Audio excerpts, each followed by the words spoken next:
श्री गोपाळ कृष्ण भगवान की जय। लीळा नंबर 14। मूर्त माळ्यास जीवनदान। वाडे गावाच्या माळ्याला सर्प चावला। विष उतरवण्याचा प्रयत्न केला, परंतु विष उतरेना, तो मेला। तेव्हा एक जण म्हणाला, अरे खडकुलीला, जे पुरुष आहेत ते आपणाला ईश्वर मानवतात, तेथे नेऊन टाका की, त्यांच्या ठाई असेल सामर्थ्य तर हा जिवंत होईल।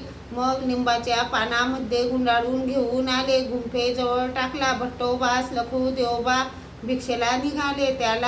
त्याला पाहून भट्टोबास म्हणाले, पहा लखू देवा सर्वज्ञ, याला आता कसे जिवंत करतात। ते भिक्षेला गेले, तेवढ्यात औसा बाहेर निघाली। तेव्हा त्यांच्या पत्नीने म्हटले, आई, सर्वज्ञांना विनंती करा की सर्पदंशाने माळी मेला तो जिवंत करावा।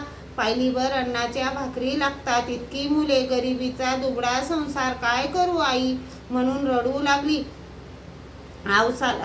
औसाला तिची कीव आली आणि तशीच सर्वज्ञांजवळ परत आली व म्हणाली, जी स्वामी जगन्नाथा, बिचारा माळी सर्पदंशाने मेला, तो येथे आणून टाकला आहे। माळीन बिचारी दुःख करीत आहे। पायलीभर ज्वारीच्या भाकरी लागतात, इतकी मुलं, गरिबीचा दुबळा संसार, असं म्हणत आहे जी, तरी स्वामी जगन्नाथांनी त्याला जिवंत करावा जी। सर्वज्ञ म्हणाले, पलीकडून वाटी घेऊन या। सर्वज्ञांनी श्रीचरण धुवून घेतले। सर्वज्ञ म्हणाले, हे पाणी त्याच्या पोटावर शिंपडा, खांद्यावर शिंपडा, पाठीवर शिंपडा, डोक्यावर शिंपडा, असा विधी करायला सांगितला। औसा चरणोदक घेऊन आली, अरे याला उघडा करा।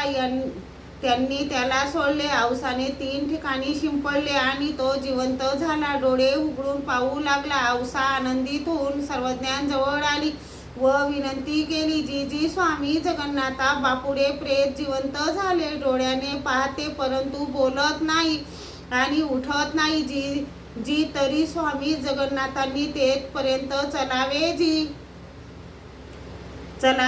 सर्वज्ञांनी विनंती स्वीकारली, श्रीचरणी प्रार्थने घातली, सर्वज्ञ तेथे आले। श्री गोपाळ कृष्ण भगवान की जय।